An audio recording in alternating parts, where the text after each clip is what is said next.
Bonjour, est-ce que vous m'entendez et vous me voyez? Super, c'est donc que ça fonctionne. Donc je suis Morgane Moinet, directeur et associé du bureau d'études Remix, fondateur de matériauxréemploi.com.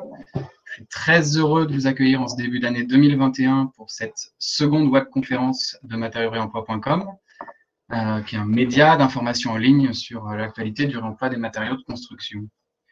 On vous a mis dans le chat les liens vers nos différents réseaux sociaux ainsi que les groupes de veille, qui sont des groupes de partage avec notre communauté. Je vous fais un petit point sur le fonctionnement de l'outil. Vous avez 4 onglets. Un onglet chat qui vous permet d'échanger entre vous et avec nous. Un onglet questions où vous pourrez poser vos questions à la conférencière, j'y reviendrai. Et un onglet sondage où nous vous posons quelques petites questions pour savoir ce qui vous intéresse dans ce type de webconférence et aussi ce qu'on pourrait vous proposer de nouveau dans les mois et les années à venir. Pour cette cette seconde webconférence et première de l'année 2021, nous accueillons Maître Elisabeth Gello, qui est avocate au sein du cabinet Scov Avocat, qui intervient sur les sujets de droit de l'environnement et d'économie circulaire appliqués au secteur du bâtiment, qui est l'une des fidèles contributrices de matériauxréemploi.com.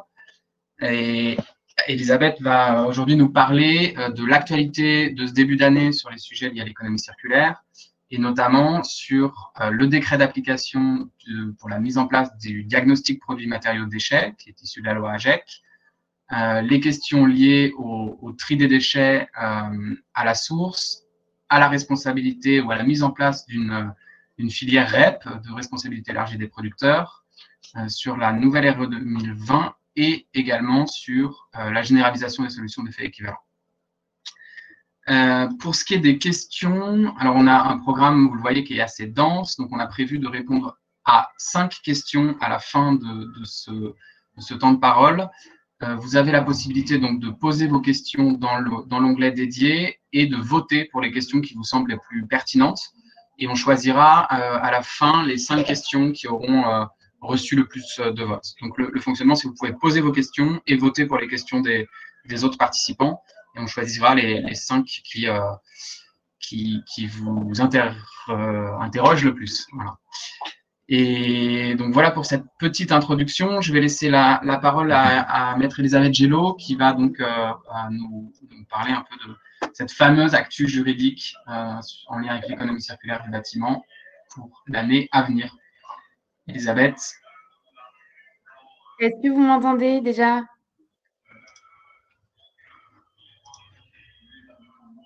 Oui, tout le monde t'entend.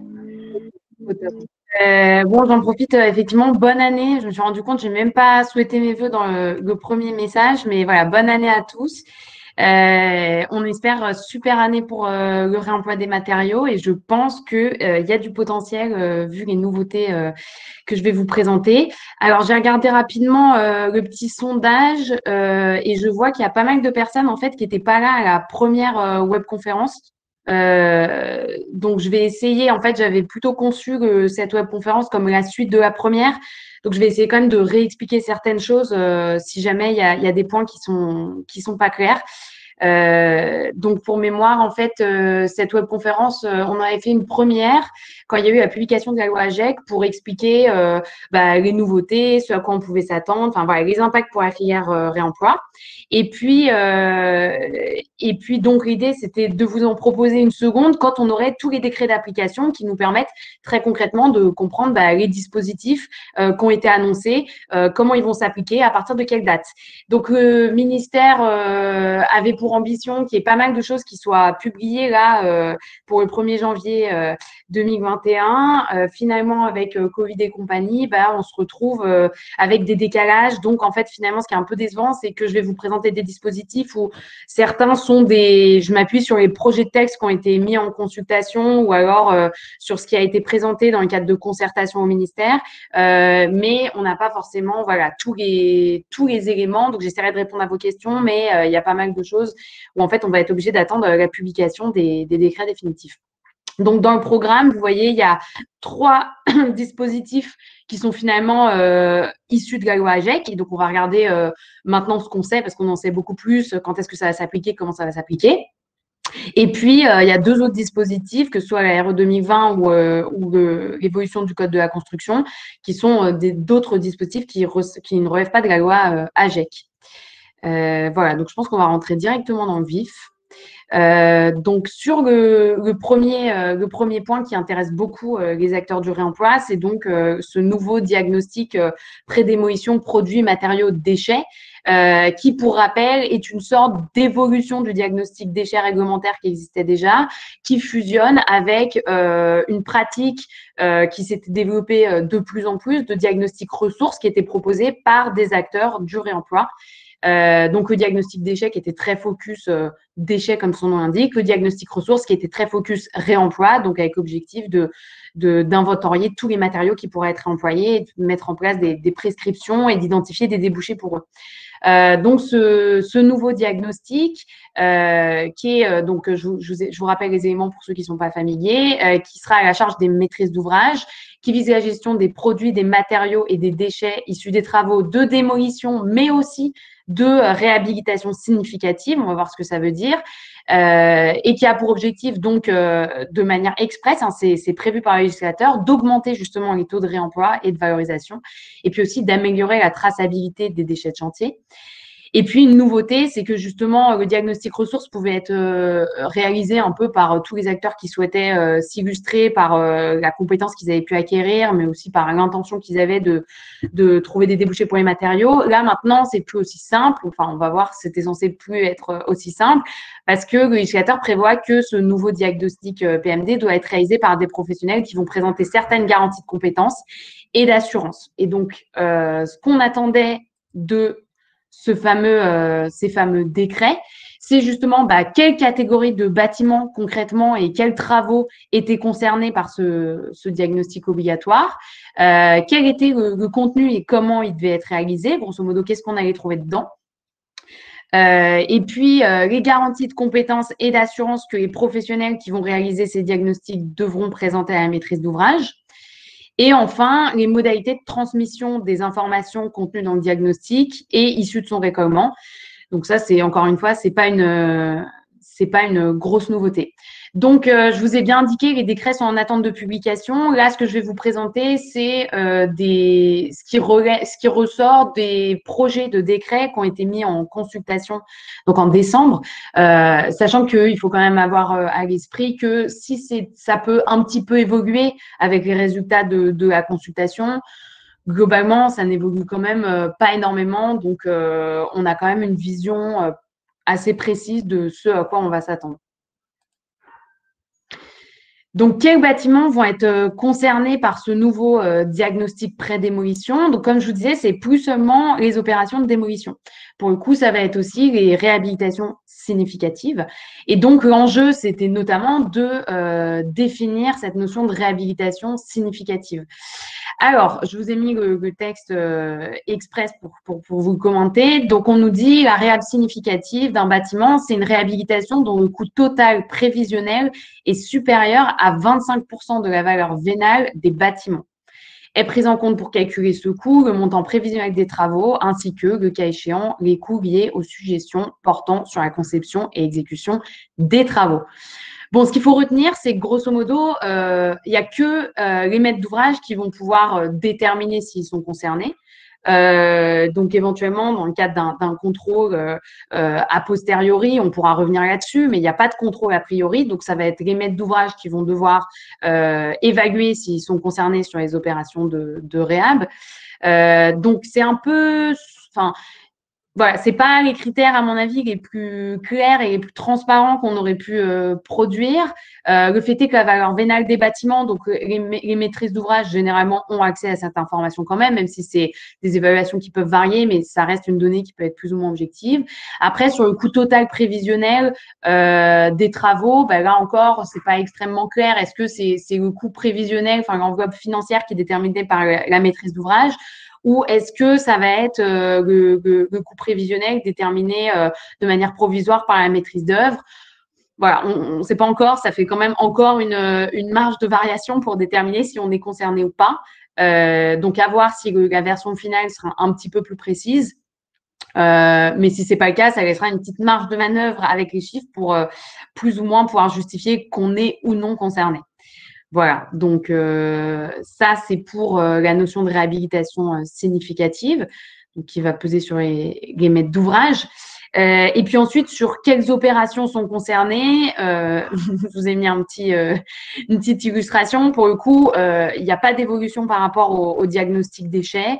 Donc, ça va être les opérations de démolition et de réhab significative des bâtiments dont la surface cumulée de plancher de l'ensemble des bâtiments d'une même opération de travaux est supérieure à 1000 m². Ou quand il y a au moins un bâtiment qui a accueilli une activité agricole, industrielle ou commerciale et qui a été le siège d'une utilisation, d'un stockage, d'une fabrication ou d'une distribution d'une ou plusieurs substances dangereuses. Donc là, pour le coup, aucune innovation par rapport à ce qui était déjà prévu au niveau du diagnostic déchets. C'est aussi quelque chose, ceux qui connaissent déjà le diagnostic déchets réglementaire, ce qu'il faut retenir, c'est qu'il n'y a pas de grands bouleversements par rapport à ce diagnostic déchets. En tout cas, on part vraiment de cette base pour le faire évoluer, pour que ce soit plus focus réemploi, comme au diagnostic ressources. Mais sinon, on reste un peu sur les mêmes dynamiques, le même périmètre, etc. Ensuite, le contenu de ce diagnostic. Alors là, pour le coup, c'est assez long, donc il y a beaucoup de choses qui sont énumérées, sachant que en plus, il y aura une bonne partie qui va être précisée par un arrêté. Et du coup, pour l'instant, on n'a même pas le projet d'arrêté, mais du coup, qui va fixer de manière beaucoup plus précise la méthodologie et le contenu de ce diag. Donc là, on est sur une première esquisse, mais une première esquisse qui nous en apprend beaucoup sur le volet réemploi. Donc, pour le coup, le contenu, ça va être une première étape où il va falloir identifier la nature, la quantité et la localisation des matériaux, des produits et des équipements qui constituent le bâtiment. Ensuite, une estimation de leur état de conservation. Et à partir de ce premier inventaire et de cette première évaluation, il va falloir estimer la nature et la quantité des produits, des matériaux et des équipements qui peuvent être réemployés. Donc, première étape. Mais on va plus loin. Ensuite, on doit indiquer les possibilités de réemploi sur le site de l'opération, mais également sur un autre site ou par l'intermédiaire de filières de réemploi. Donc là, pour le coup, via des plateformes en ligne de revente ou via des ressourceries. Bref, identifier au niveau local les filières qui permettraient de trouver des débouchés à ces matériaux. Donc là, on est vraiment quand même plus sur une logique un peu comme le diag ressources, de trouver concrètement des débouchés et des usages nouveaux pour les matériaux en question. Et puis ensuite, il faut même indiquer les précautions de dépose, de stockage et de transport de ces produits, équipements et matériaux et les conditions techniques et économiques pour parvenir à leur réemploi. Donc là, encore une fois, on va bien plus loin que ce qui avait jamais été prévu par le diagnostic déchets, où il faut vraiment, dans cette logique aussi un peu d'AMO, aiguiller au niveau technique, économique, juridique, voilà, comment ils peuvent être cédés, vers quel type de co-contractants on les oriente, trouver les débouchés concrets. Voilà, donc ça, c'est la première étape. Et c'est important parce que c'est la priorité qui est donnée à vraiment ce premier inventaire, cette première étude, cette première analyse. Et ensuite seulement, à défaut de réemploi, donc pour les matériaux, les équipements, etc., pour lesquels on n'aura pas pu identifier de débouchés, le diagnostic va indiquer les filières de gestion et de valorisation de ces déchets. Donc là, on est vraiment sur une logique de hiérarchie des modes de traitement des déchets bien stricte, où la priorité, ça va être quand même de la donner au réemploi. Donc, on peut espérer quand même que ça change pas mal la donne, encore une fois, à condition que ce diagnostic soit bien réalisé. Mais voilà, en tout cas, cette méthodologie me semble assez encourageante. Ce qui restera à débattre au vu de ce contenu, c'est est-ce qu'il y a encore un intérêt pour les diag ressources. Voilà, donc je pense qu'il y aura un vrai sujet dans la pratique, sachant qu'il y a quand même un principe de bonne gestion des données publiques et que je pense quand même que ce diag en l'état est capable de vraiment faire doublon avec la plupart des cahiers des charges de diag ressources qui existent pour l'instant. Donc a priori, voilà, si l'arrêté dans le prolongement de ce décret va loin dans la méthodo, au niveau du réemploi, je pense que ça pourra vraiment se substituer à d'éventuels diag ressources.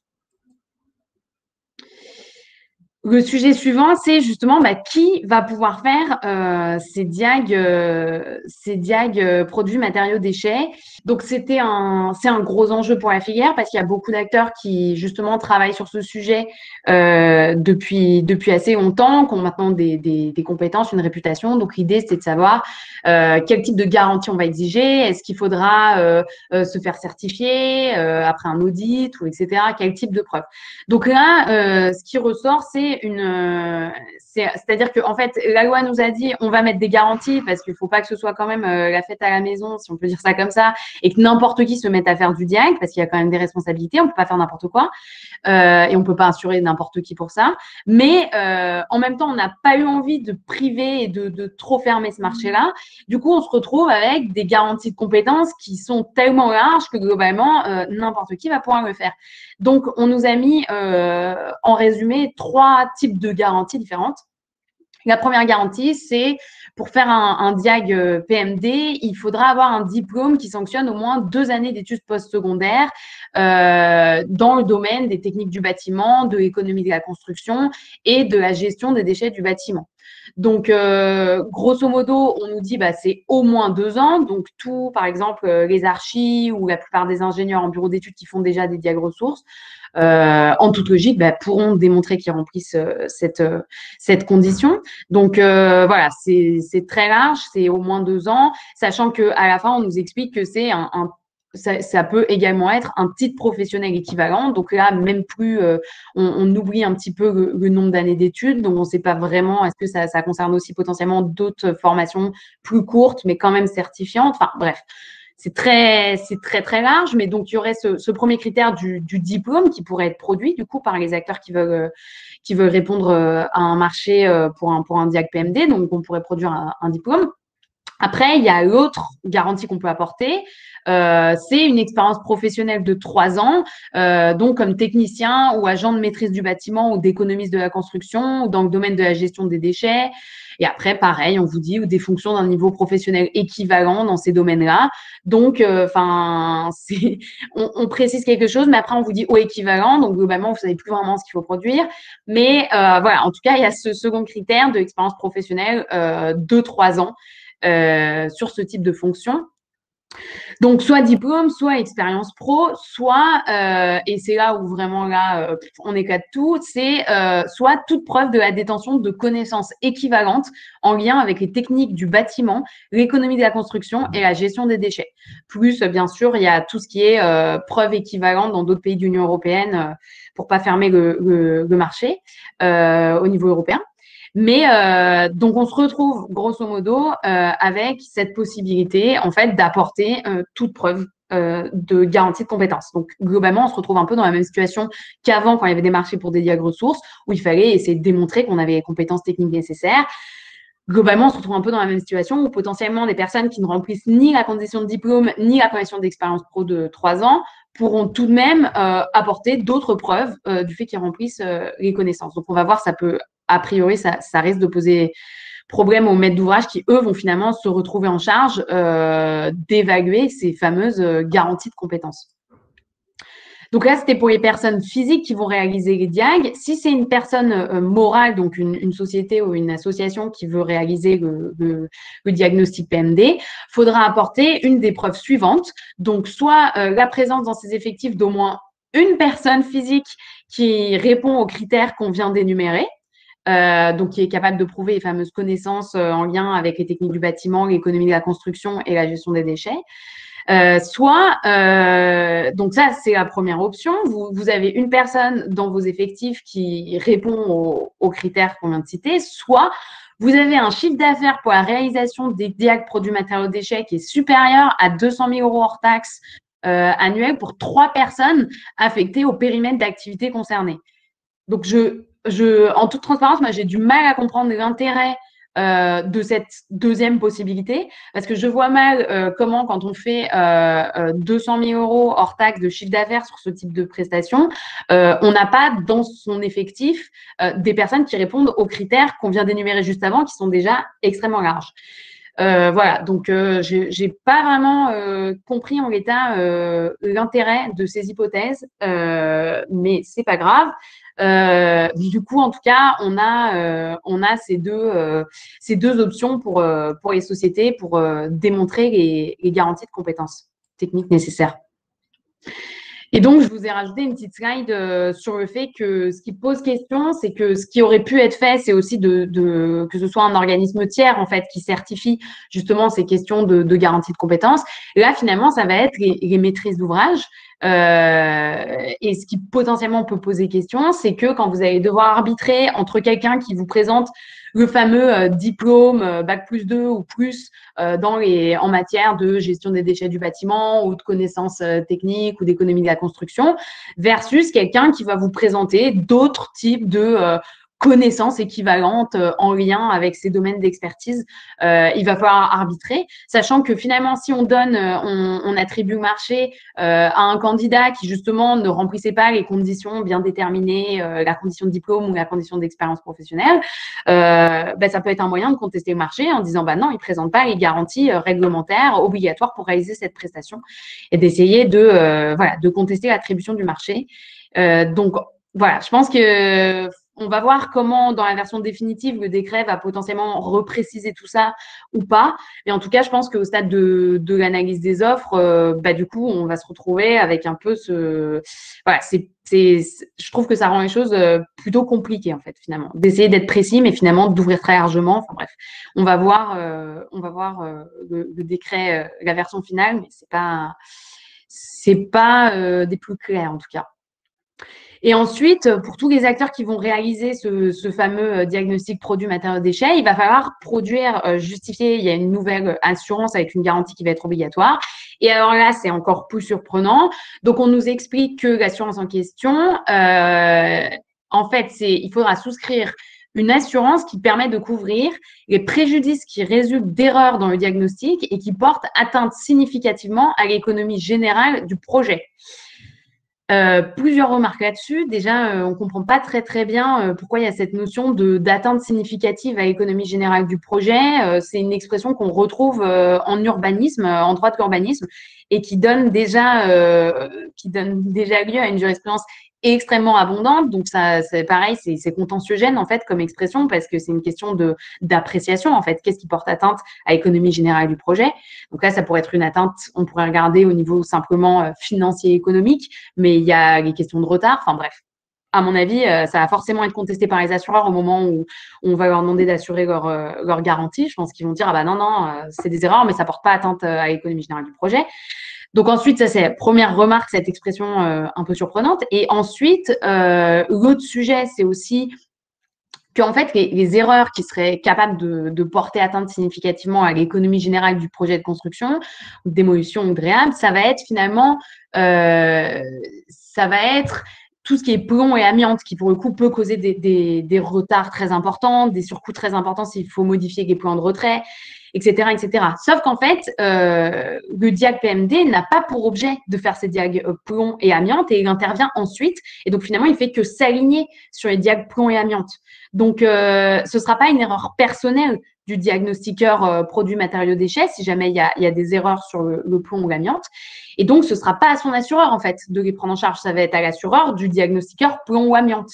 Donc, encore une fois, on ne comprend pas trop l'intérêt d'être assuré pour ce type d'erreur. Donc, voilà. Et puis, la dernière remarque, c'est que, en fait, ce n'est pas comme la responsabilité décennale des constructeurs. Là, on n'est pas sur une responsabilité sans faute, objective, etc. Toute erreur de diagnostic n'est pas fautive en l'état de la jurisprudence. C'est-à-dire que pour qu'une erreur soit fautive et donc engage votre responsabilité et donc que votre assureur ait à payer, en fait, c'est soit votre erreur, elle résulte du fait que vous n'avez pas respecté la réglementation ou les règles de l'art ou le contrat. Donc, grosso modo, par exemple, vous avez mal suivi en fait la méthodologie qui est fixée par décret. Et du coup, c'est à cause de ça que vous avez commis une erreur qui cause des préjudices à la maîtrise d'ouvrage. Donc, ça, c'est la première hypothèse. Ou alors, finalement, vous êtes responsable parce que vous avez manqué de vigilance ou que vous avez fait preuve d'inconsistance dans vos recherches. Bref, et du coup, vous avez commis une erreur.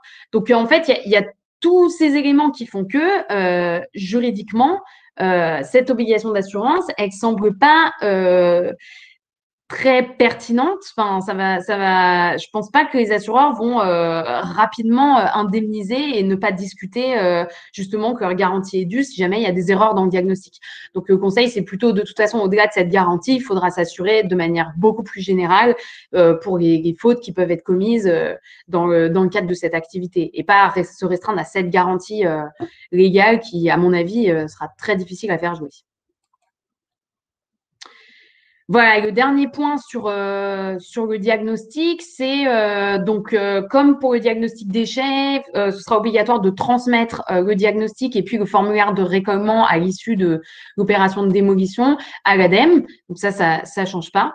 Et puis après, ça avait été débattu dans le cadre de la loi AGEC, donc on le retrouve dans le décret, mais un petit peu diminué, c'est la possibilité pour le maître d'ouvrage de publier certaines informations qui sont contenues dans le diagnostic. L'idée, c'est, si vous voulez, une fois que le diagnostic est réalisé, avant le début du chantier, de publier ces informations pour trouver plus de repreneurs pour certains types de matériaux ou d'équipements. Après, ça n'a en soi aucun intérêt parce que les acteurs, les maîtrises d'ouvrage le font déjà via les plateformes, donc ça n'apporte pas grand-chose. Et puis, voilà, ça pose aussi une question de sécurité quand on voit que les vols sur le chantier, c'est quand même quelque chose de très important. Par exemple, des chantiers où en fait, on répertorie et on identifie beaucoup de matériaux de valeur, beaucoup d'équipements qui sont faciles à aller voler, etc., sachant que c'est avant le démarrage du chantier. Bon, bref, c'est peut-être pas la meilleure idée d'identifier la commune et de mettre l'inventaire des matériaux. Voilà, ça pose aussi cette question. Sachant que de toute façon, tout ce que nous dit le décret, c'est que vous avez la possibilité de le faire. Mais bon, enfin, on est dans un état de droit, donc en fait, on n'a pas besoin de la possibilité juridique de le faire. En fait, à partir du moment où c'est pas interdit, on avait déjà la possibilité de le faire. Donc c'est simplement un petit coup de pouce pour, je pense, essayer de montrer la voie aux maîtres d'ouvrage en disant voilà une bonne pratique. Vous pouvez penser à les publier avant le chantier pour essayer de trouver plus de débouchés. Voilà, mais sachant qu'encore une fois, faudra voir sur quelle plateforme c'est fait. Et je pense pas que ça aura plus de visibilité que des plateformes de revente de matériaux qui sont déjà bien implantées, qui ont des gros services de communication. Enfin voilà, ça demanderait quand même, soit ça ferait doublon, soit ce serait de toute façon potentiellement moins performant. Donc, affaire à suivre. Et donc, je vous ai mis, de toute façon, vous verrez à la fin du support une petite frise avec les dates pour que vous sachiez à partir de quand ça s'applique, chaque dispositif. Là, pour le coup, ce nouveau diag, il sera obligatoire pour les démolitions et les réhabilitations significatives pour lesquelles la date de dépôt de la demande la demande d'autorisation d'urbanisme ou alors l'acceptation des devis ou de la passation des marchés s'il n'y a pas d'autorisation d'urbanisme est postérieure au 1er juillet 2021. Donc, je vous ai bien indiqué ceux qui veulent y avoir recours avant. Bien sûr, rien ne vous en empêche. Ce ne sera pas un diagnostic réglementaire parce que pour le coup, il n'est pas encore entré en vigueur et puis il vous manque l'arrêté. Mais par exemple, il y a Démoclès qui a mis en place une méthodologie qui est assez proche a priori de ce que va nous publier le gouvernement in fine. Donc, vous pouvez tout à fait vous aligner potentiellement dessus pour déjà expérimenter un petit peu ce format. Je suis désolée, j'ai eu un problème de son au début, donc je ne sais pas si Morgane vous indiquait, mais a priori, vous pouvez déjà télécharger le support à partir de l'écran. Vous devez avoir un petit bouton juste en dessous du support télécharger, enfin, à voir en tout cas si vous voulez le faire tout de suite. J'en profite pour le préciser. Deuxième du coup dispositif, l'obligation de tri à la source des 6 flux. Donc pour rappel, pour ceux qui n'avaient pas suivi la première webconférence, en gros, le gouvernement français devait transposer l'évolution de la directive déchets au niveau européen. Donc c'est une obligation qui est prévue au niveau européen. Mais ensuite, l'autre intérêt de cette obligation de tri à la source sur le chantier de 6 flux, c'est aussi que la collecte séparée en fait de ces différents flux va être une condition pour ensuite pouvoir accéder aux points de reprise gratuites des déchets du BTP qui vont être mis en place en 2022. Donc, il y a un double intérêt. Déjà, c'est obligatoire et pour le coup, il y a des sanctions qui sont assez importantes que je vous ai reproduites juste en dessous. Si vous ne faites pas ce trait à la source et cette collecte séparée. Mais en plus, c'est tout bénéfice pour vous si vous envisagez de recourir à un point de reprise gratuit à proximité qui sera mis en place par la REP. On y reviendra, c'est le point suivant. Voilà, donc là encore, ce dispositif, on attendait le décret, mais malheureusement, à mon avis, il va être publié dans les jours qui viennent, mais on a que la version projet pour l'instant qui a été publiée. Donc très concrètement, le principe qui est posé par le décret, c'est tri à la source et collecte séparée des flux que je vous ai énumérés juste là, donc papier y compris carton, bois, métal, verre, plastique, fraction minérale et plâtre. Donc normalement, c'est tri de ces flux entre eux et par rapport aux autres déchets. Donc ça, c'est le principe. Et encore une fois, non seulement c'est le principe, mais c'est intéressant dans la mesure où vous pouvez bénéficier potentiellement derrière de points de reprise gratuits pour ces différents flux. Il y a une exception qui est prévue avec 2 conditions. Donc, vous pouvez conserver en mélange tout ou partie des flux et les faire collecter de manière conjointe. Donc, tous les flux que je vous ai énumérés ci-dessus, sauf le plâtre, qui dans tous les cas devra faire du coup l'objet d'une collecte séparée et puis d'un trait à la source. Mais les autres, vous pouvez potentiellement les conserver en mélange et puis les faire collecter conjointement. Donc, à 2 conditions. D'abord, il ne faut pas que ce mélange affecte leur capacité à faire l'objet d'une préparation en vue de la réutilisation ou d'un recyclage ou d'une opération de valorisation, sachant qu'on est censé, encore une fois, privilégier la possibilité pour ces matériaux de faire l'objet d'une préparation en vue de la réutilisation. Donc, première condition, grosso modo, ça n'affecte pas leurs caractéristiques et leur intégrité et leur capacité, à défaut, à être recyclés. Et puis, condition 2, il faut que ça présente, la collecte conjointe présente une efficacité comparable à la collecte séparée. Donc, voilà, c'est les 2 conditions qu'il faudra être capable de démontrer si jamais il y a un contrôle et que vous conservez en mélange et que vous faites une collecte conjointe de ces différents flux. Sachant qu'encore une fois, l'avantage économique sera potentiellement à mettre en balance avec l'avantage économique qu'il y aura à faire une collecte séparée pour bénéficier des points de reprise gratuits. Et donc, directement lié avec cette obligation de tri à la source, il y a justement, c'est à mettre en perspective avec la mise en place au 1er janvier 2022 d'un régime de responsabilité élargie du producteur pour le bâtiment et donc qui impliquera, pour pouvoir bénéficier de points de reprise gratuites de vos déchets de chantier, de faire un fameux tri à la source. Donc là, on a eu des indications sur le calendrier. Donc, il y aura, pour connaître un peu les modalités d'application, le périmètre couvert, grosso modo, qui va devoir payer, combien, comment va être organisé l'éco-organisme spécifiquement, comment vont être organisés les points de reprise, etc. Ça, on va avoir un décret dont la publication devrait intervenir d'ici la fin du mois de juin 2021, donc 6 mois avant la mise en place de la filière. Donc, à mon avis, ça va être un calendrier très serré. Mais donc, d'ici là, on a déjà eu un premier décret relatif au régime de REP en général, qui a été publié du coup en novembre dernier. Et là, pour le coup, qui nous apprend pas grand-chose sur la REP construction, mais qui nous apprend quand même une chose. Donc, je reviens simplement sur ce schéma pour ceux qui n'étaient pas là à la première webconférence. Comment ça fonctionne un régime de REP et en l'occurrence, comment ça va fonctionner pour le secteur du bâtiment. En gros, les fabricants de produits et de matériaux de construction vont verser une contribution financière pour tous les matériaux qu'ils mettent sur le marché à un éco-organisme qui, lui, va financer des points de reprise gratuites des déchets issus des produits et matériaux de construction avec pour objectif d'augmenter les taux de recyclage. Et l'objectif, c'est aussi, du coup, avec ce financement, de pouvoir mettre en place un vrai maillage territorial extrêmement dense de points de reprise, et c'est de lutter contre les décharges sauvages. Donc, l'éco-organisme va financer ces points de reprise gratuites, et les entreprises de travaux, elles, doivent bien réaliser un tri, une collecte séparée des déchets sur le chantier pour pouvoir accéder à ces points de reprise.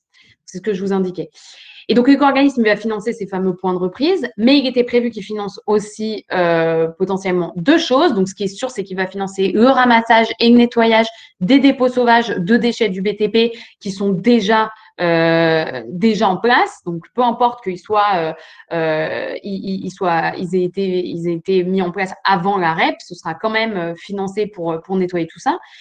Et puis, il y avait une autre chose qui était potentiellement ouverte dans la loi AGEC, c'était la possibilité pour cet éco-organisme de créer et de financer un fonds de réemploi solidaire.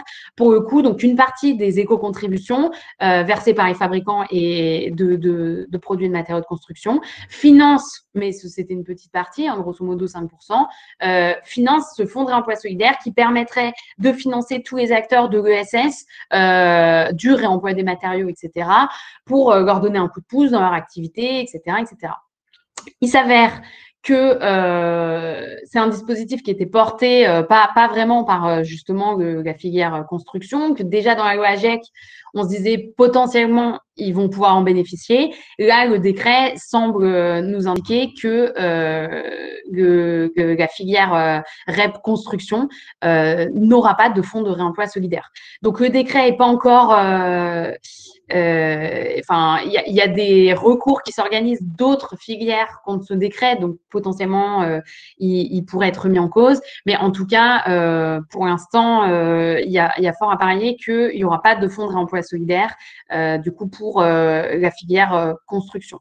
Donc là, je pense qu'il y a un peu un défaut de plaidoyer où il faudrait vraiment qu'il y ait des acteurs qui arrivent à se positionner dans les concertations pour pousser un peu à ce niveau-là. Voilà. Ensuite, un autre sujet. Donc là, je vous ai montré les 3 dispositifs. Donc, diagnostic, produits, matériaux, déchets, tri à la source des flux sur le chantier et puis REP. Et là, on a fait un point un peu sur les évolutions de la loi AGEC, de la loi économie circulaire, où est-ce qu'on en est, où est-ce qu'on va et qu'est-ce qu'on sait maintenant. Et donc là, je voulais aborder avec vous 2 points qui sont quand même assez importants pour le réemploi des matériaux qui vont avoir un impact cette année. C'est l'entrée en vigueur de la réglementation environnementale 2020 et puis la révision du code de la construction. Donc, pour le coup, j'aborde ces sujets sous l'angle pur réemploi des matériaux parce que sinon, c'est beaucoup trop vague et technique, il y a trop de choses à aborder.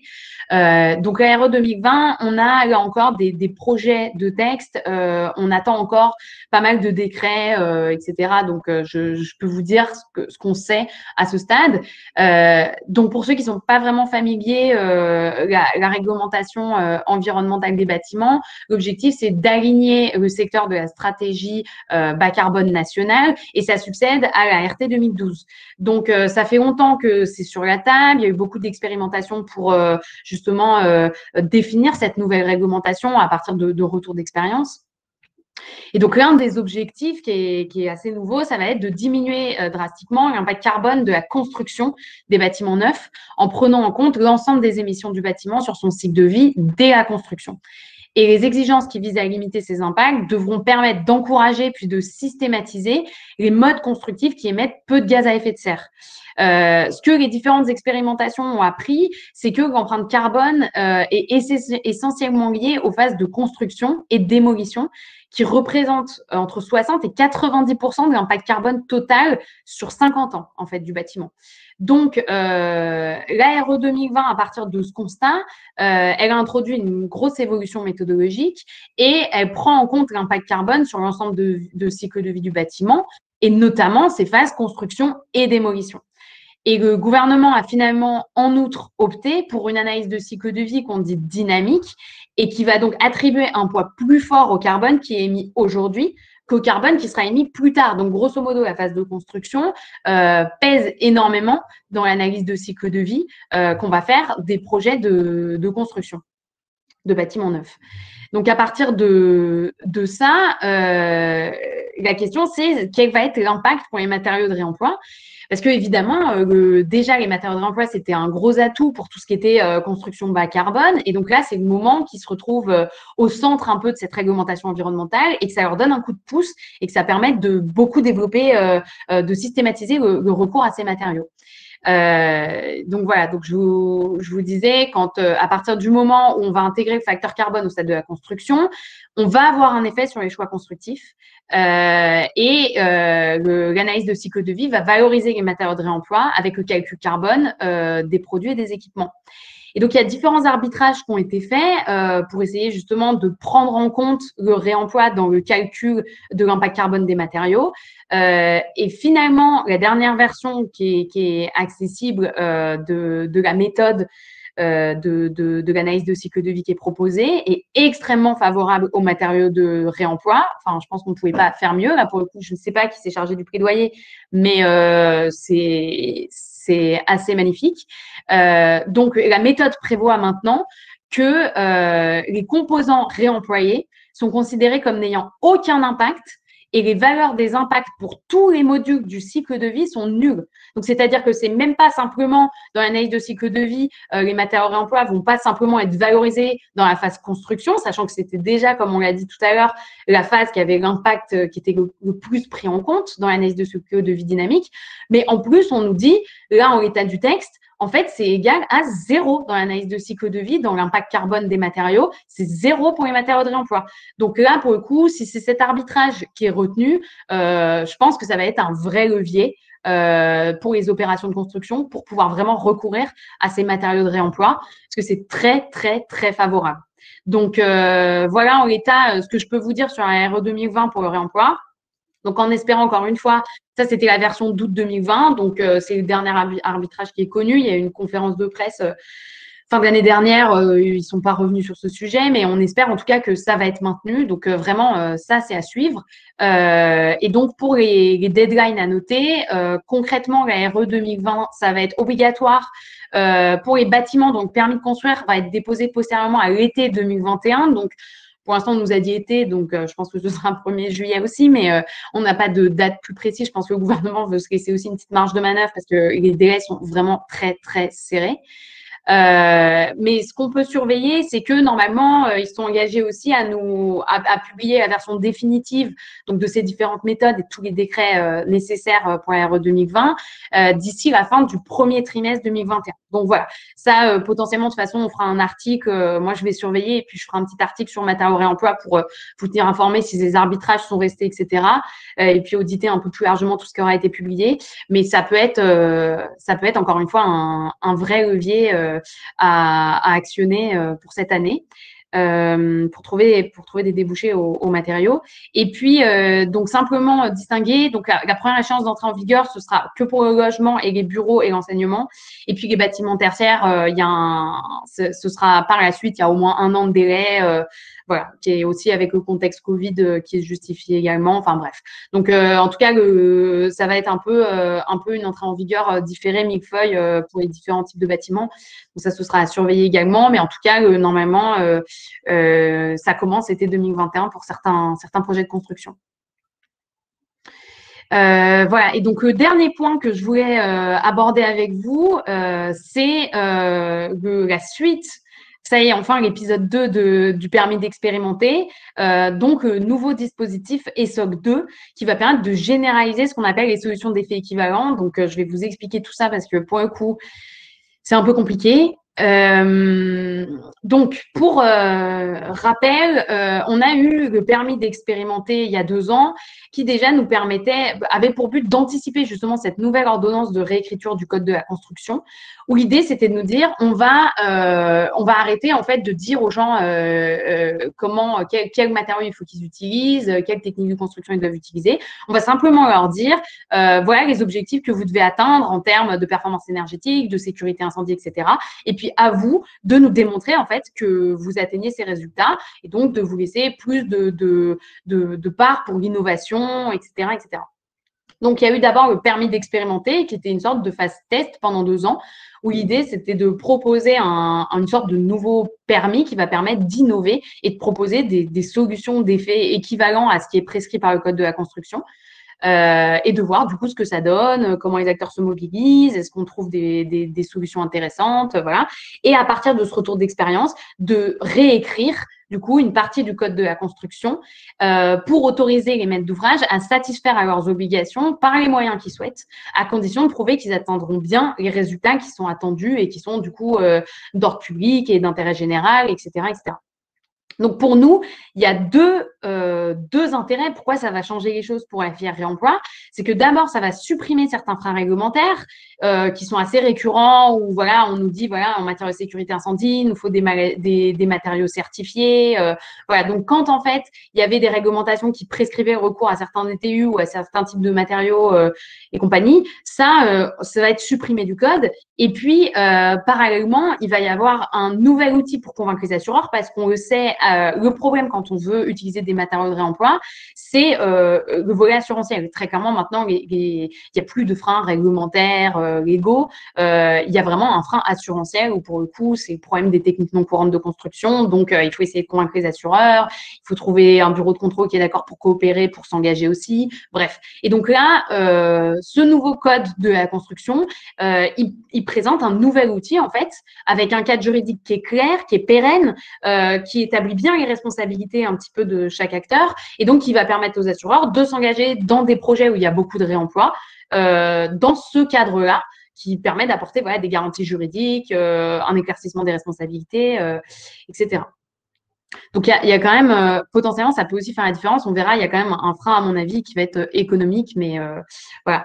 Rapidement, le nouveau schéma qui est mis en place dans le code de la construction. Donc, ça concerne tous les champs techniques. Ça peut être la performance énergétique, l'accessibilité, l'acoustique, la sécurité incendie.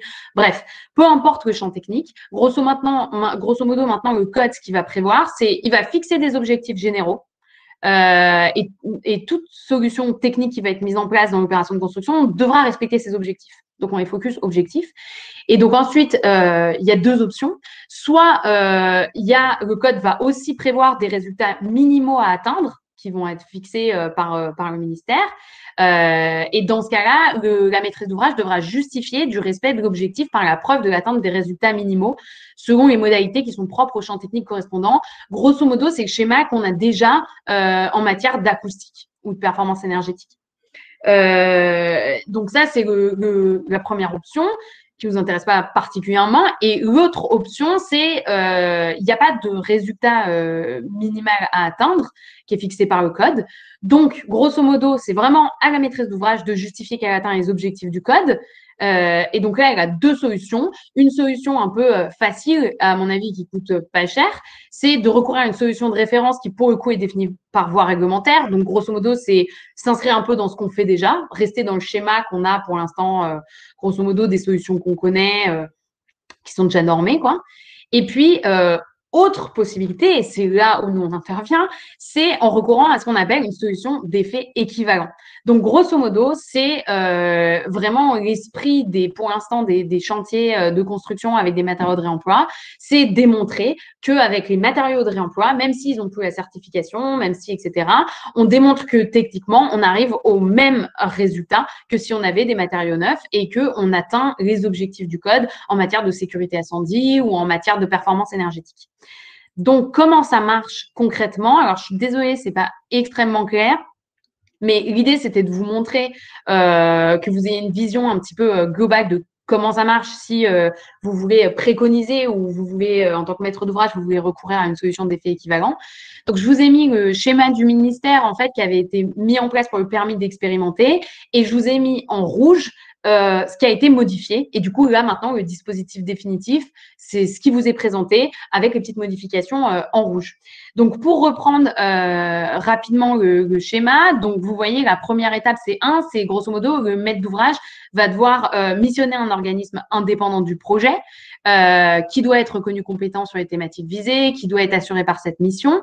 Et le nouveau code précise bien qu'il n'y a pas de responsabilité décennale sur cette mission. Et donc, le job de cet organisme indépendant, ça va être de délivrer l'attestation d'effet équivalent. Donc, la maîtrise d'ouvrage, en fait, va monter un dossier pour présenter la solution d'effet équivalent. Donc, bien sûr, le contenu du dossier est prévu par les textes. Et donc, l'organisme indépendant, qui globalement va être soit un bureau de contrôle, soit le CEREMA, enfin, c'est ce type d'organisme, va étudier ce dossier et délivrer la fameuse attestation de solution d'effet équivalent en disant, bah voilà, c'est bon pour moi, vous pouvez y aller, vous attendez les résultats du code de la construction en matière de sécurité incendie ou de performance énergétique. Donc, vous pouvez tout à fait y aller. Une fois que le maître d'ouvrage va recevoir cette attestation d'effet équivalent, avant le dépôt de la demande d'autorisation d'urbanisme, il doit le transmettre au ministère chargé de la construction. Sachant que cette transmission, c'est une sorte de contrôle qui n'en est pas un, parce qu'il n'y a pas il y a rien à attendre en fait. C'est-à-dire que c'est une transmission pour informer, mais le ministère le code prévoit pas que le ministère doit vous donner une autorisation ou que le silence vaut acceptation ou que le silence vaut refus. Enfin bref, c'est simplement faut le transmettre avant le permis. C'est la procédure quoi.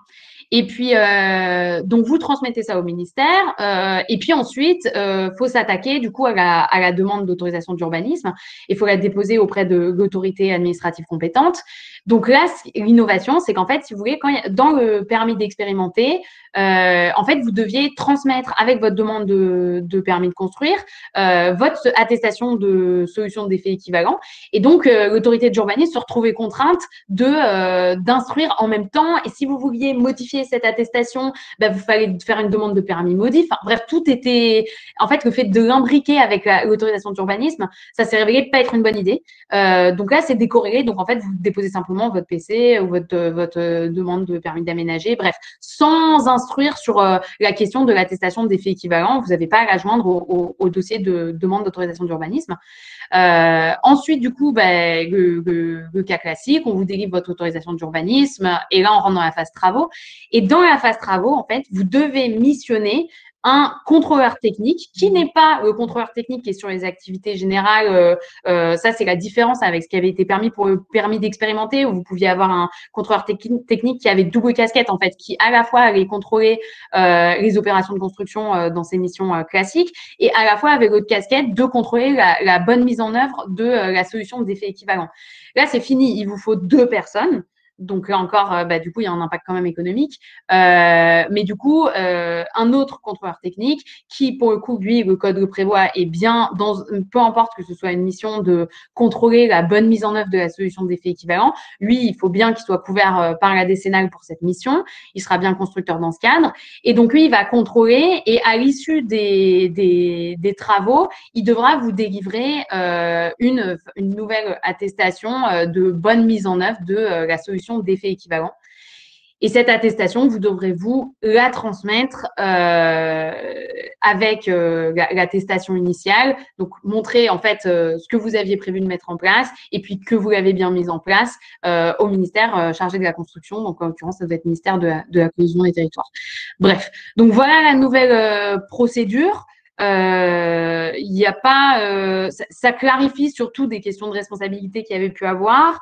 Ça garantit l'indépendance bien des acteurs qui vont intervenir sur ce volet solution d'effet équivalent.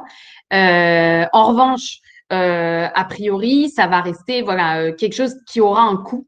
Donc, c'est vrai qu'il y aura la tentation pour les maîtrises d'ouvrage potentiellement de recourir à des solutions de référence. Donc, encore une fois, c'est des choses qui sont à mettre en balance avec notamment la RE 2020. Enfin, en fait, tout est censé s'emboîter parfaitement pour qu'on y retrouve aussi économiquement un intérêt dans l'opération de construction. Voilà pour donc la dernière slide, simplement, qui est une petite slide de synthèse pour que vous puissiez noter simplement dans vos agendas ou quelque part ce qu'il faut retenir. Donc, d'ici là, dans les semaines ou les mois qui arrivent, on devrait avoir le décret qui rend obligatoire le tri à la source et la collecte séparée des déchets de chantier. Donc, à surveiller parce que cette obligation, elle sera obligatoire au moment où le décret va être publié. Donc, ce sera pour les chantiers qui sont en cours. Enfin, bref. Donc, ça va être obligatoire immédiatement. Donc, à bien surveiller cette obligation-là. Et puis, donc à l'été, c'est là où ça va être le feu d'artifice. Il y a le DIAG produit matériaux déchets qui va devenir obligatoire. Il y a la RE 2020 qui sera obligatoire pour les bâtiments neufs, comme on a vu pour certains types de bâtiments. Et puis, il y a les solutions d'effet équivalent généralisées où vous pourrez recourir du coup à ces solutions. Voilà, ce sera opérationnel. Et puis, du coup, c'est seulement à la fin de l'année et début d'année prochaine qu'on aura la REB construction qui entrera en vigueur et donc avec les points de reprise de collecte gratuits des déchets de chantier. Voilà, je suis désolée, j'ai parlé vite, mais il y avait pas mal de choses à voir. Je pense que du coup, je vais quand même prendre les 5 questions qui seront les plus notées. Morgane, je te laisse du coup les lire. Oui, merci en tout cas, Elisabeth, pour ton intervention et pour ce respect du timing absolument exemplaire. Donc, pas mal de questions, effectivement, et ben, on a 4 questions avec 11 votes, 12, il y en a une qui vient de passer devant. RE 2020, les composants réemployés sont considérés comme n'ayant aucun impact, y compris leur logistique induite, point d'interrogation. Autrement dit, ils peuvent venir de l'autre bout du pays ou du continent, ça aura les mêmes impacts. Oui. Donc ça, effectivement, c'est un point qui, du coup, potentiellement pourrait faire l'objet d'un amendement. Enfin, en tout cas, c'est des décrets, donc pas d'un amendement, mais il faudrait potentiellement, à mon avis, mettre en place une action de plaidoyer ou se rapprocher du ministère pour faire cette remarque. Mais effectivement, en l'état de la façon dont c'est rédigé, il n'y a pas de précision justement sur le cercle géographique, le périmètre dont doivent relever les matériaux. Donc effectivement, c'est un peu c'est une contradiction, sachant que je pense que globalement, il y a quand même le coût de ces matériaux et du transport qui peut rentrer en jeu, qui fait que c'est peut-être pas très intéressant de les faire venir de trop loin, et puis que c'est quand même des filières qui sont pour l'instant assez locales, assez régionales, où il y a un engagement aussi des vendeurs de ne pas aller trop loin. Donc à voir si effectivement c'est pas une précision qui pourrait être apportée dans le cadre de la finalisation des textes. La question suivante qui vient de remonter en tête. Dans les faits, il semble y avoir très peu d'utilisation du permis d'expérimenter, y compris par les AMO spécialisés dans le réemploi. Est-ce qu'on a des exemples? Point d'interrogation. Sinon, est-ce qu'on sait pourquoi il n'y a pas d'exemple? Est-ce que cela ne risque pas de perdurer avec la loi ESSOC 2? Oui, alors je confirme qu'effectivement, moi qui travaille à plein temps sur le sujet, je n'ai pas eu l'occasion de travailler sur un seul permis d'expérimenter avec un focus réemploi. Donc, je crois qu'il y en a une dizaine maximum qui ont été déposés pendant 2 ans sur la phase d'expérimentation. Je pense qu'il y avait plusieurs freins. D'abord, le frein que c'est quand même une machinerie infernale, c'est-à-dire que en plus là, maintenant, vous pouvez potentiellement modifier votre solution d'effet équivalent pendant pendant votre demande de permis, ça n'influencera pas sur votre permis. Mais dans votre cas, en termes de calendrier, ça veut dire qu'il fallait en fait mettre au point votre solution d'effet équivalent, la faire attester par un organisme indépendant avant même de déposer, sachant qu'il y a des éléments que finalement vous alliez ajuster potentiellement pendant la phase d'instruction de votre demande de permis. Donc en fait, après, il fallait revenir, ça reprolongeait le délai d'instruction du permis. Bref, c'était pas très bien pensé à ce niveau-là. Donc il y a les délais. Après, je pense qu'il y a un problème de coût. C'est-à-dire que, comme on l'a vu, ça demande quand même de recourir à des prestataires supplémentaires. Donc, bon, l'air de rien, il faut dégager un budget pour ça. Sans parler des bureaux d'études qui vont aider pour monter le dossier, parce que j'ai pas eu le temps de vous lister tout ce qu'il y a à mettre dans le dossier pour faire la demande de solution d'effet équivalent. Mais bon, il faut monter le dossier, quoi, c'est pas rien. Donc, je pense que c'est encore un prestataire sur lequel, un AMO sur lequel il faut être accompagné. Donc, je pense qu'il y a à la fois le problème du calendrier, où en fait, on n'a pas le temps, donc on va faire au plus simple, et puis le problème économique. Donc, sachant qu'en plus, il y avait le côté que c'est un nouveau dispositif, donc il y a aussi ce souci qu'on ne sait pas bien faire, le cadre, il n'est pas très clair, très connu, personne n'est déjà passé par ce chemin, donc on n'emboîte pas le pas. Donc, je pense que ça a découragé aussi certains de se dire on ne va pas investir beaucoup d'argent et beaucoup de temps pour être les premiers à faire quelque chose qui va nous ralentir et potentiellement, ou en plus, on va accoucher d'une souris, parce que c'est vrai qu'il y a aussi cet enjeu qu'il faut que ce soit, qu'il y ait une vraie… comment dire, il faut qu'en volume, ce soit significatif. Parce que si en volume, c'est pas significatif, de toute façon, si ça impacte peu le projet de construction, ça sert à rien. Autant négocier avec un bureau de contrôle et un assureur une extension de garantie pour, je sais pas, quand c'est des petits volumes qui sont remis en œuvre, voilà, c'est pas intéressant de mettre en place un permis d'expérimenter. Donc, j'espère que avec la loi ESSOC, ça va potentiellement en tout cas, ils ont enlevé le problème du calendrier, qui laisse quand même beaucoup plus la possibilité d'adapter la solution d'effet équivalent pendant la période d'instruction du permis. Donc, j'espère que ça, déjà, on va se dire, bon, ça laisse plus de temps pour adapter. Après, le frein économique, je pense qu'il ne sera pas levé et qu'effectivement, ça concernera de toute façon que les gros projets. Du coup, la question suivante. et qui est une question qu'on m'a déjà posée moi d'autre part d'ailleurs. Comment est calculée la valeur vénale du bâtiment? Est-ce que c'est simplement le prix d'achat ou c'est calculé comme indiqué à l'article R11-18-9 du CCH, à savoir le produit de la surface hors d'œuvre nette par un coût de construction défini par arrêté du ministre chargé de la construction? Eh ben, très bonne question. Et comme c'est pas précisé, je ne sais pas quoi vous répondre, très honnêtement. Soit, en fait, à mon avis, c'est peut-être quelque chose, si c'est remonté dans la consultation, c'est quelque chose qui vont éclaircir de toute façon potentiellement dans la version finale du décret. Ce qui est sûr, c'est tant que c'est pas précisé, a priori, de toute façon, grosso modo, les maîtrises d'ouvrage font ce qu'elles veulent. Elles retiendront le chiffre qu'elles veulent. Et même en cas de contrôle, il y aura pas, on va pas aller leur dire ah bah non, fallait retenir telle définition, ah mais pourquoi vous avez inclus ça, enfin sauf si c'est de la mauvaise foi notoire, c'est-à-dire que si vraiment on sous-évalue ou on retient un calcul de valo qui est déconnecté, bon, potentiellement, l'administration dira ouais, bon, fallait quand même le faire, sachant que je souhaite quand même souligner que même si l'administration en fait contrôle que finalement oui il aurait fallu faire un diagnostic déchets produits matériaux et vous ne l'avez pas fait, bah, en fait il va rien se passer, enfin il n'y a pas de sanction qui est prévue, c'est quelque chose que on avait amplement souligné pendant les débats de la OAGEC et après, donc il y aura pas de sanction et de toute façon rétroactivement on va pas reconstruire le bâtiment pour le déconstruire, donc il y aura ni de sanctions juridiques et financières ni de sanctions dans les faits. Donc en fait au pire vous avez retenu la mauvaise définition pour calculer votre valeur vénale, il se passe pas grand chose. Donc voilà. Donc en tout cas, j'espère que c'est un point qui sera éclairci pour aussi aiguiller les maîtres d'ouvrage et leur donner un cadre et que eux puissent très simplement déterminer s'ils rentrent dans le champ d'application ou pas. Mais si c'est pas le cas, juridiquement en fait, enfin j'ai envie de vous dire que le doute bénéficie à l'accusé et que il pourra être retenu différentes définitions et différentes méthodes de calcul. Question suivante. Comment sera garantie l'indépendance des diagnostiqueurs et comment est-ce qu'on pourra s'assurer qu'ils ne sont pas jugés partis? Il me semble que le texte prévoit une réponse précise à cette question. Tout à fait. Donc, il y avait un alinéa dans la loi AGEC, justement, qui implique qu'il n'y ait pas de lien économique ou capitalistique entre le diagnostiqueur et les entreprises de travaux qui vont intervenir par ailleurs sur le chantier. Donc, je ne me rappelle plus la formulation exacte. Je vais prendre 2 secondes pour aller vous la chercher quand même. Mais en tout cas, le texte prévoit, alors c'est pas excessivement clair, mais c'est quand même, ça a le mérite d'exister. Donc, je vous dis ça dans une seconde.